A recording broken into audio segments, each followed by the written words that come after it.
যত দিন যাচ্ছে কারফিউ যেন তার চরিত্র বদলাচ্ছে।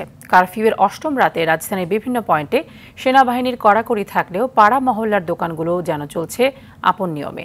আর কারওয়ান বাজার দেখে তো বোঝার উপায় নেই দেশে কারফিউ চলছে। তবে আইনশৃঙ্খলা বাহিনীর ঊর্ধ্বতন কর্মকর্তারা বলছেন কারফিউ না মানলে দিতে হবে চড়া মূল্য।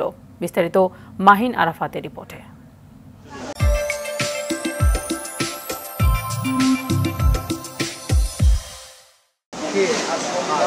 রাজধানীর কারওয়ান বাজার, সময় রাত ৮টা। দেখে বোঝার কোনো উপায় নাই দেশে কারফিউ চলছে। ক্রেতা বিক্রেতা আর আড়তদারদের হাঁকে রাখে সরগরম রাজধানীর অন্যতম এ পাইকারি বাজার।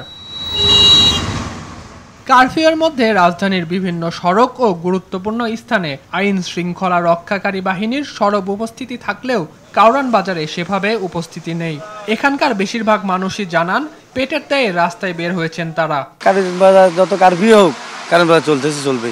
পেটের দায়ে তো আইতো, আমাদের দোকান ভাড়া আছে, কারেন্ট বিল আছে। পুলিশ আমাদেরকে কিছু বলে নাই, যদি কিছু বলতো তাহলে দোকান বন্ধ করে দিতাম। রাজধানীর পাড়া মহল্লায়ও একই অবস্থা। বিকাল ৫টা পর্যন্ত কারফিউ শিথিল থাকলেও বেশিরভাগ দোকানই খোলা দেখা যায় রাত অবধি। দোকানিরা জানান প্রয়োজনেই দোকান খোলা রেখেছেন তারা। যতটা সম্ভব চেষ্টা করছেন কারফিউয়ের নিয়ম মানার। সরকারের যে রুল, ওই রুলটাই আমরা পালন করি। পুলিশ প্রশাসনের পক্ষ থেকে এখন নির্দেশনা তারা বলেও নাই যে খোলেন, বলেন না, বলে বন্ধ করেন। অবশ্য কড়া হুঁশিয়ারি দিচ্ছে পুলিশ। কারফিউর নিয়ম ভাঙলে চড়া মূল্য দিতে হবে বলে জানান ডিএমপির যুগ্ম কমিশনার বিপ্লব কুমার সরকার।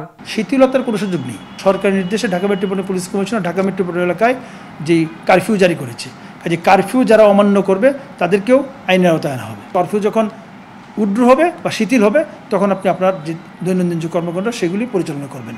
রাজধানীর পথে ঘাটেও কারফিউয়ের মধ্যেই চলছে গাড়ি, তবে প্রত্যেকটি গাড়িকেই পড়তে হচ্ছে টহলরত সেনাবাহিনীর জিজ্ঞাসাবাদে। মাহিন আরাফাত, RTV।